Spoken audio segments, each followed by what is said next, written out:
Week 1 of high school football is in the books, and Week 2 kicks off this Friday. Kevin Price and I have a full report next. Welcome to On Air with 912 Sports, your number one source for high school sports. With Shawn Smoke and Kevin Price. On Air with 912 Sports is brought to you by Coastal Pines Technical College. Go Coastal. Prime South Bank. Find your prime. Robbie Robertson Ford, because Fords are cheaper in the swamp. Gibson Animal Clinic. Practical solutions with limited fees. Summit Sports Medicine and Orthopedic Surgery, the region's best orthopedic care. And Kim Smoke, licensed realtor with eXp Realty.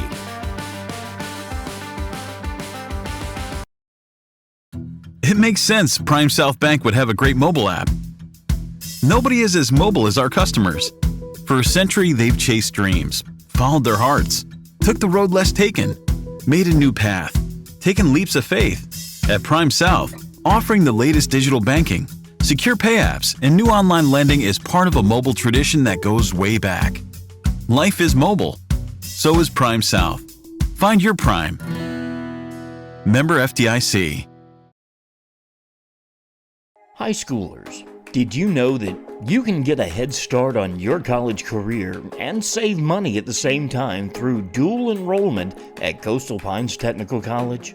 Dual enrollment is open to high school juniors and seniors, tuition free. Talk to your high school counselor or visit coastalpines.edu for more information. Coastal Pines Technical College, an equal opportunity institution.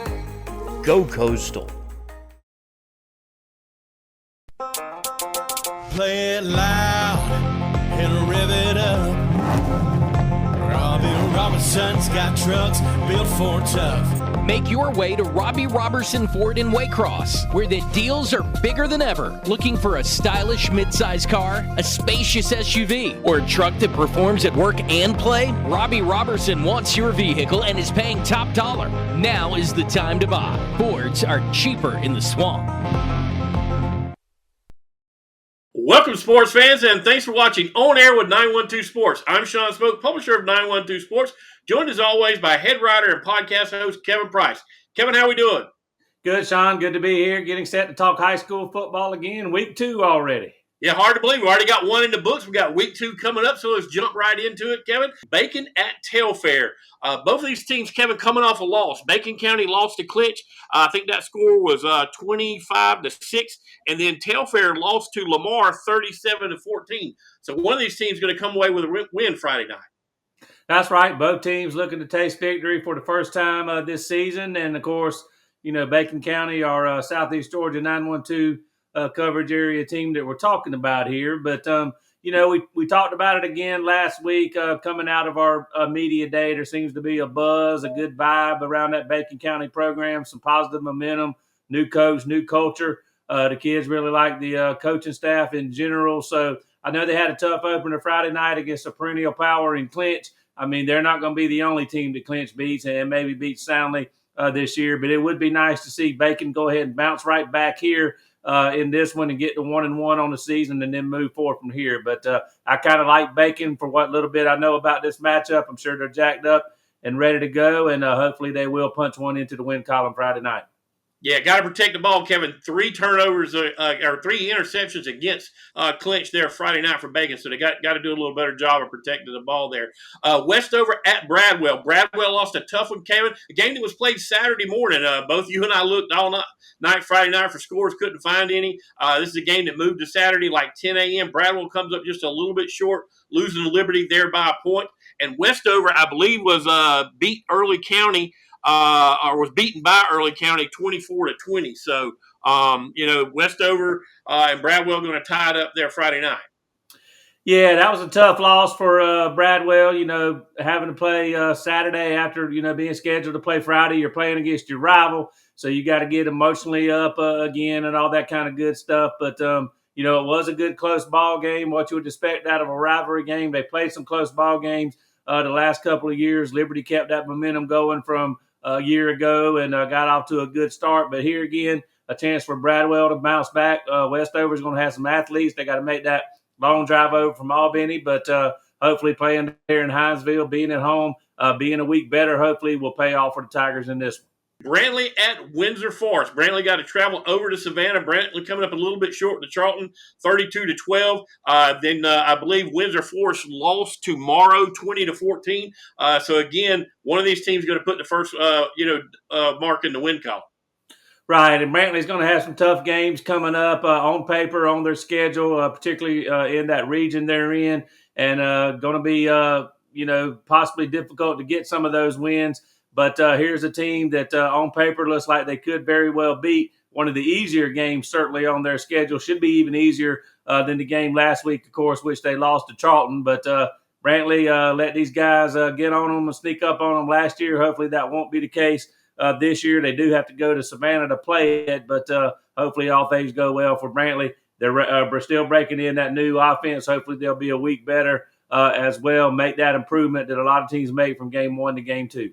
Yeah, check out Coach David Shore's podcast on 912sports.net. His term yesterday was discipline. They've got to play disciplined football, and if they do that, he feels like they can come away with a win. So, but the main game for this first section, Kevin, Wayne at Brunswick. Both these teams coming off a loss last week. Wayne lost to Glenn. Brunswick lost a tough one down in Camden. Somebody's going to put one in the W column. This is Brunswick's home opener. They had to go on the road last week to play Camden, but I look for Brunswick to go 1-1 on the season after Friday night. Yeah, Brunswick should be a big favorite in this one, and the thing is, the kids are going to know that. But what they got to be wanting to do is get better every week. They're going to be favored in a lot of weeks going forward on their schedule, but they got to kind of keep the overall picture in mind, improve as they go, get better and better to try to peak at the postseason when it's time for that to roll around. This is going to be a game where Brunswick's going to have all the offensive firepower on the field. Wayne is struggling to score still. It looks like just like they did last year. Brunswick's defense should be able to keep them under wraps, even though they're kind of rebuilding in a lot of ways. And Brunswick moved the ball up and down the field the other night against Camden, scored quickly, and could see a lot more of that here in this one. If Wayne's not careful, this one could turn into a running clock situation, but that all depends on the Pirates and how focused and ready they are to go. Eastlake at Camden. Camden County starts their Florida run here, Kevin, when they play like 4 Florida schools in a row. Eastlake came in last year. Camden handled them pretty handily. Look for no different this year. Yeah, and it's kind of similar for Camden, Shawn, just like it is for Brunswick that we just mentioned previously. I mean, they won the other night in an emotional ball game, a rivalry showdown against Brunswick. That's 2 in a row now for them in that series. But here's a game where they're going to be heavily favored on paper. They're paying these guys to come play them. They're not write them a nice little check at the end of the ball game if they haven't already done so. And this is a team that they blew out last year, I think like 69-14 or 15, something like that. Could very well be a similar score, but again, that largely depends on how focused and ready to go the Wildcats are. Like the Pirates, they got to keep the big picture in mind. They got some tough games coming up. They got to steadily improve regardless of who they're playing on Friday night. But this one should be an easy win for Camden. Yeah, Camden should get to see a lot of personnel Friday night, as they say. But hey, sports fans, don't forget to pick up the big preseason issue, the football preseason issue of 912 Sports Magazine. It's the ultimate high school sports scouting report, 23 area teams with key player schedules, stats, and more. Stick around. We've got more on air with 912 Sports right after these messages. Gibson Animal Clinic is ready to help with your animals. From cats to dogs to horses, we treat them all. Call on us for grooming, bathing, boarding, and more serious things like surgery, dentistry, spay, neuter, immunizations, heartworm prevention, flea control, complete lab testing, radiology, preventive health care. Call us at 285-7678. Open Saturdays for your convenience. Gibson Animal Clinic. Practical solutions with reasonable fees. Russell J. Gibson, DVM. Gibson Animal Clinic, 108 Riverside Drive, Waycross. Hablamos español en nuestra clínica.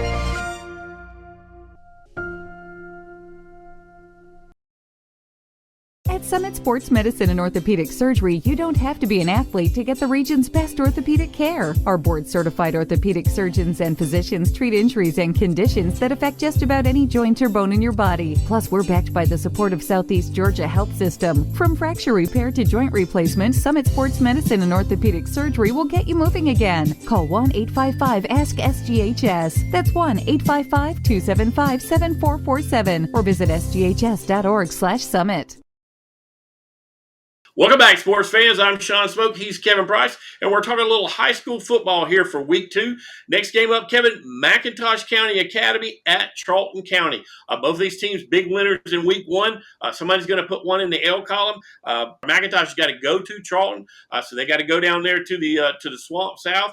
This game, Kevin, is kind of a toss-up to me. I mean, I know MCA won big over Islands, but it was Islands, and then Charlton, came away 32-12 winners over Brantley, but yet, one of those touchdowns was late, Kevin. I think the last play of the game on a pick 6, so really a little bit closer game than I expected with Charlton and Brantley there. So we'll see who gets it done Friday night.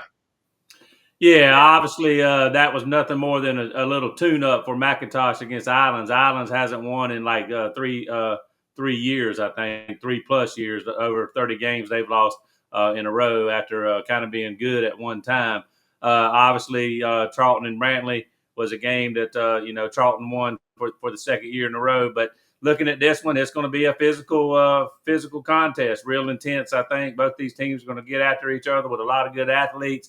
It's going to be a game that could very well be won in the trenches, but it's going to be one team running the ball, the other team running the ball, and it's going to maybe be survival of the fittest. Like I say, both teams had running backs in their openers go over 200 yards.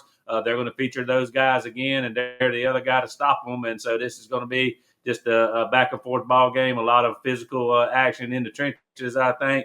And it's probably going to be who can run the ball best and who can play the best run defense. Like I say, should be real physical for 4 quarters, and we'll just see who wears the other one out first. Yeah, that'll be one of the first scores I check Friday night after everything's over and see who wins this one, because I think whoever wins is going to have an upper hand, going through the rest of the season. But next game up, Clinch at Wilcox.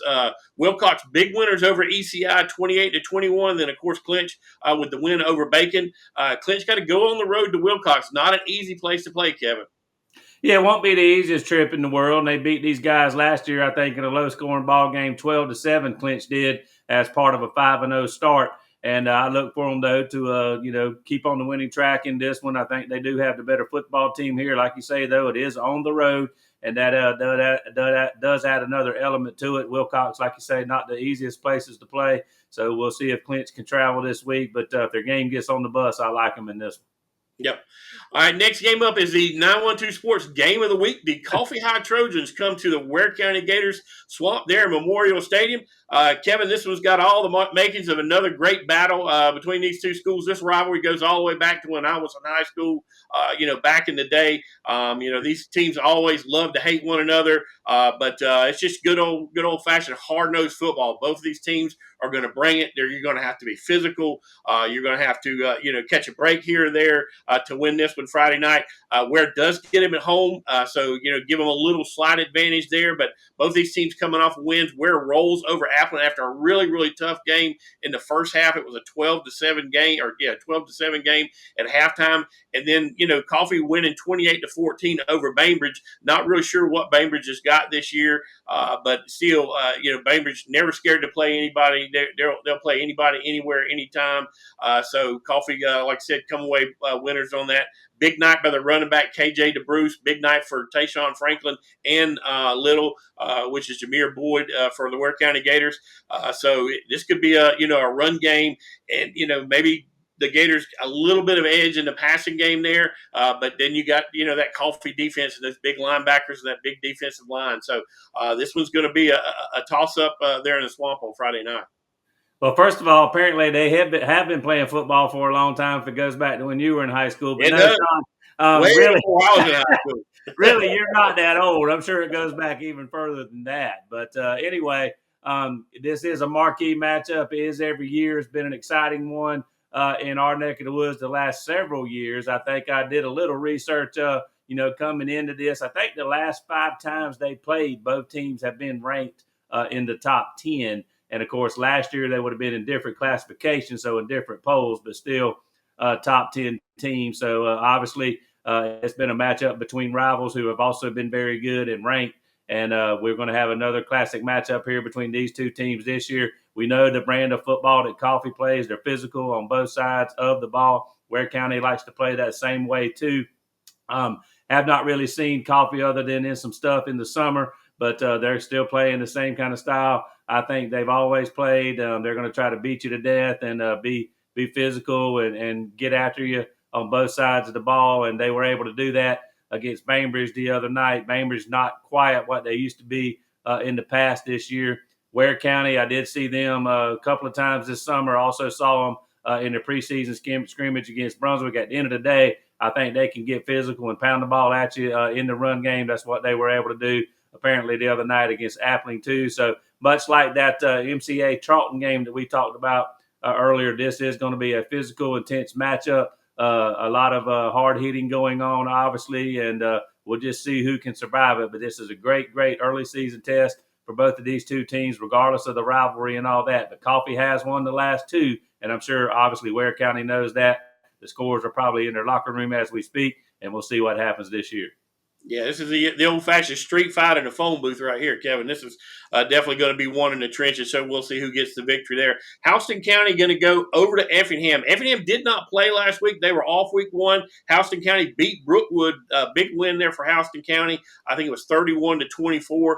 We'll see if they can go over to Effingham and get a victory there against Tucker Perkins and the Effingham Rebels. Yeah, this was a high-scoring game between these two teams last year, a showdown between the quarterbacks. Tucker Perkins, of course, back for Effingham. He'll be one of our featured players in our next upcoming issue of 912 Sports Magazine. Had a heck of a season throwing the football last year. He'll look to see if he can get off to a good start this year and maybe reverse the score in this one. Where Effingham started 0-3 last year, Shawn, a couple of non-region losses, then a loss to Brunswick. To kick off region play. They're looking to kind of turn that around this year, starting with this one against Houston County in the opener. Yep, and then the last one in this segment, Kevin, West Nassau is going to travel up to Frederica to play the Knights under the Oaks there. West Nassau, a Florida school from right down there in Hilliard. So we'll see, Frederica playing some other, I guess it wouldn't be GHSA, it'd be, Florida's public school system there.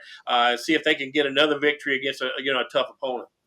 Yeah, Frederica had to wait around last Friday night to play up in Savannah against Savannah High. But once they took the field, they got rolling pretty well and had that game under wraps in their control from start to finish. This one's a game, I think, where certainly they're going to be excited, playing, there on St. Simon's Island against a West Nassau team that's been down in this area before. They played in that Border Classic, I think, a couple of times there at Glenn County Stadium when they had that. So they're used to traveling across state lines a little bit now. They'll come over to St. Simon's Island. But it'll be interesting to see if the Knights can go 2-0. I do like them in this matchup. They won't be as deep probably as West Nassau, even though West Nassau is not a huge school. But we'll see if Frederica can get it done again.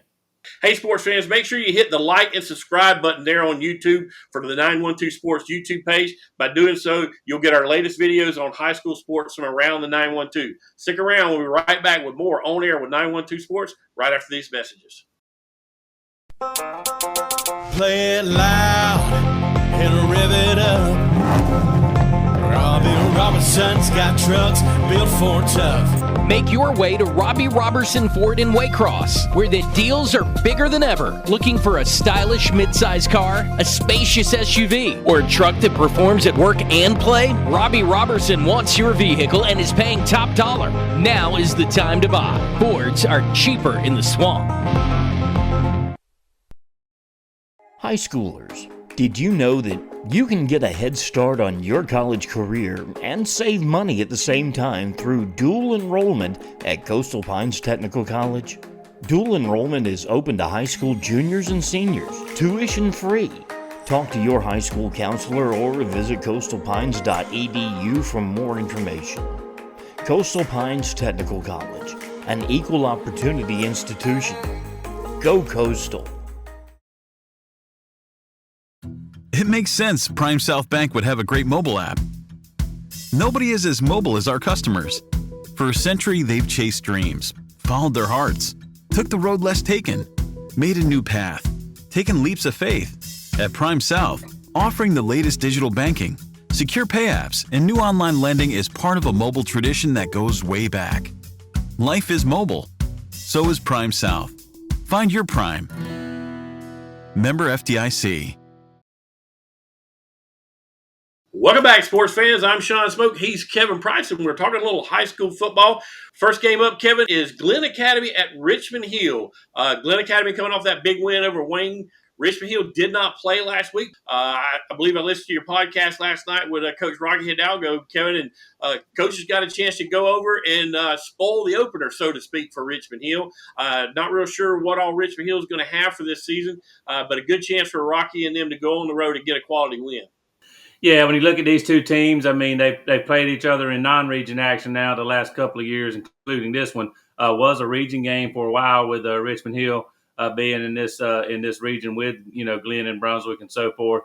They've obviously had some good football teams. Glenn's had some good football teams. So they've really gone at it after each other, pretty well in recent years in some big ball games. This one, of course, won't count for anything in the region standings, but still it's a game both teams want to win. Glenn looking to go 2-0. Richmond Hill beat them last year with a chance for them to go 2-0 as well. Richmond Hill, of course, breaking in that new school, the new stadium is part of that. Nice new facilities there. And kind of joked about it with Coach Rock on our podcast that he's sort of like the homecoming opponent for Richmond Hill that is supposed to go in there and play nice and, let Richmond Hill win the ball game. Obviously, it wasn't really set up this way, but they are the first opponent to play the Wildcats in the new stadium. So we'll see if Glenn can do that. But, of course, Richmond Hill obviously going to be super excited about playing in that new stadium. I've seen a few pictures of it. It looks real good. We talked about their school being nice and new last week as well. But this is a new football team for Richmond Hill, too, now. I think they're going to be a little young overall compared to what they've been certainly last year and in some recent years. The interesting thing is they have not played a game, so they could still be working out those first game kinks. Glenn is ahead of them from that standpoint, but then again, they've got more game film on Glenn than Glenn has on Richmond Hill at this point. So, does that equal out or what? We'll see. But Glenn did look good last week once they got to rolling against Wayne County. Played real good defense the whole ball game, even though Wayne County doesn't seem to have a lot of offensive firepower, at least right now. So this will be a little bit of a different animal, certainly for Glenn going into this one. They do have to go on the road, so we'll see if they can travel and get the job done. But Richmond Hill been one of the better teams here in Southeast Georgia the last few years. They'll be young this year, but we'll see if they can keep it going. Yeah, I'll be looking for this score on Friday night as well, see who comes away winners. But Rutland going to travel to the Pinelands to take on Jeff Davis. Jeff Davis with a close 1-point win over Waco this past Friday night, but they did get the W. Rutland actually lost to Blakely, I think 35-13. So Rutland trying to get on the winning side, but I look for Jeff Davis to go 2-0 in this one. Yeah, me too. They should be favored there in the Pinelands. And, of course, Rutland, not necessarily a superpower or anything, but that was a tough game for Jeff Davis last week. They found a way to get the job done. And I would think, they are favored on paper in this one. I would like their chances in this one on Friday night. And then the next game up, Kevin, New Hampstead at Savannah Christian. I'm kind of puzzled by New Hampstead, Kevin. They only beat South Effingham 14-6 in the opener. So that tells me one or two things. Either New Hampstead is down or South Effingham has kind of turned the corner and playing a little bit tougher brand of football. This is a team that went 0-10 last year. So we'll see what New Hampstead's got. They've got to play Savannah Christian. Savannah Christian beat Whitfield Academy 38-28. Always a tough out there. Savannah Christian, big private school over there in Savannah, but they do not have Guyton anymore. He used to play for them. He's now at Benedictine, so the best defensive end in the country. For as far as recruiting goes, is no longer there. But still, New Hampstead going to have their hands full with Savannah Christian. Yeah, New Hampstead, has a new quarterback and all that. But they're excited about the guy, and maybe they just had some offensive struggles in that ball game against South Effingham the other night. Again, they should hopefully be a week better after playing their opening ball game. A lot of teams do make their biggest strides between game one and game two, and we'll see if New Hampstead falls into that category. Like you, I was a little surprised by that score. This is going to be a different animal right here with Savannah Christian. That's had some real good football teams here in the recent past, and they'll have to play well to beat them. That's for sure. Yeah. And then the marquee game here in break number 3 or segment number 3, Kevin, Coosa Christian at Pierce County. And this game kind of just laid on the schedule all year long. Nobody really thought much about it. Pierce handled them last year 41-7. And about 10, 15 days ago, it caught fire, and it is ignited to one of the biggest games in the state. And for people that don't know, the reason why is Rush Probst, the infamous coach that was at Colquitt, that was at Valdosta, is now the head coach of Coosa Christian. So he will be making his Georgia return to the sidelines of a high school football game in Bearville Friday night against the Pierce County Bears. And Kevin, he's not coming over here empty-handed. He's got dudes. They've got a running back who's going to Kentucky. They've got a move-in quarterback who's got D1 offers. They've got a couple of linemen with D1 offers. So, I mean, they've got a football team that'll be coming to play, one of the tougher teams here in the Southeast, against the Pierce County Bears. And I'm sure they've seen a tremendous spike in ticket sales over the last, week to 10 days ever since this announcement's been made. Well, certainly infamous is one way to describe Rush, and maybe I'll describe him a few other ways before I'm done talking. But, last year Pierce County won this game going away. I think it was 41-7. I expected a better ball game than that, and the Bears took them behind the woodshed. I think a lot of people in this state and maybe around the country would like to see the Bears take them behind the woodshed again, just because Rush Probst is going to be on the sidelines coaching their club. Rush, certainly infamous, like you said. That's one way to describe him, a nationally known coach for reasons good, bad, or indifferent. He was one of the first sports reality shows out there that I can remember back with Hoover during his days there on the MTV Two-A-Days. Obviously, he's famous now for a lot of reasons, and not all of them are good, certainly. And I know a couple of coaches in the coaching community here in Southeast Georgia. We'll just name them. Jason Strickland and Coach Rocky Hidalgo couldn't care less about Rush Probst. I can promise you that. If they're rooting on somebody Friday night, it won't be the team from Alabama. It will be the Bears from Blackshear, I can promise you. I just mentioned Rush Prost's name in Coach Rock's office yesterday. Didn't say a whole lot, but you didn't need him to say a whole lot to really realize what his feelings were about Rush Probst. So there's going to be a lot of people in the coaching community in Georgia that's definitely going to be behind the Bears in this one because of who Coosa Christian is coached by. Let's just be honest about it. That's reality. Now, Rush Probst loves this kind of stuff. He loves the attention. There's no question, and there will be a lot on him Friday night. He does have a good football team, but he's about to come into a hostile environment where a good football team is waiting on him. I don't know that Rush Probst being the coach of Coosa is going to mean a whole lot to these Pierce County kids. I don't know if they know all about all this stuff. I don't know how much Coach Herring and his staff will get into all that, but they do know they're playing some guys that have those Power 5 offers.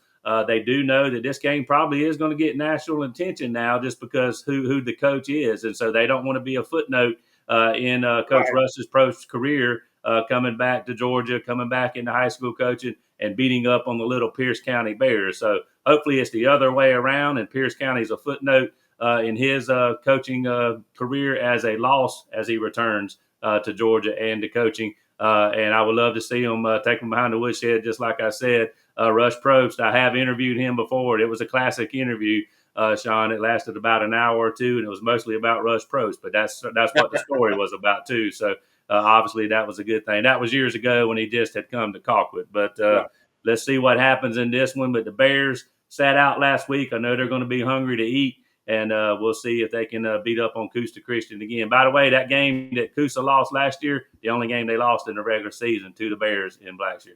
But, like I said, you can check out Coach Ryan Herring's podcast on 912sports.net and he get his take on this game. And he was pretty plain about it, Kevin. I mean, the game's not going to be played by Rush Probst and Ryan Herring. It's going to be played by the kids between the white lines, and that's kind of what they're trying to keep the focus on this week at practice leading up to this game. So, huge game there in Bearville Friday night. We'll see who comes out on top. Statesboro at Veterans. Statesboro got a big win over their rival Southeast Bullock, 21-10, and then Veterans, who I thought was going to be a pretty much improved team this year, lost to Jones County. Not that Jones County is any kind of slouch by any means, but Jones County come away winners there, 34-12. So we'll see if Statesboro can go 2-0 on the season. Yeah, hopefully they can. I mean, a good chance for them to do that. I think they had a couple of guys on their offense that had pretty good games the other night. We've said it before, Statesboro is a team that needs to be good, and I can't sometimes wrap my hands around why they have been so bad in the recent past. But hopefully, under this new coach has been there a couple of years now, they're starting to create a good atmosphere there in Statesboro, and hopefully they will start winning more games than they lose. Stick around. We've got more on air with 912 Sports right after these messages. At Summit Sports Medicine and Orthopedic Surgery, you don't have to be an athlete to get the region's best orthopedic care. Our board-certified orthopedic surgeons and physicians treat injuries and conditions that affect just about any joint or bone in your body. Plus, we're backed by the support of Southeast Georgia Health System. From fracture repair to joint replacement, Summit Sports Medicine and Orthopedic Surgery will get you moving again. Call 1-855-ASK-SGHS. That's 1-855-275-7447 or visit sghs.org/summit. Gibson Animal Clinic is ready to help with your animals. From cats to dogs to horses, we treat them all. Calling us for grooming, bathing, boarding, and more serious things like surgery, dentistry, spay, neuter, immunizations, heartworm prevention, flea control, complete lab testing, radiology, preventive health care. Call us at 285-7678. Open Saturdays for your convenience. Gibson Animal Clinic. Practical solutions with reasonable fees. Russell J. Gibson, DVM. Gibson Animal Clinic, 108 Riverside Drive, Waycross. Hablamos español en nuestra clínica.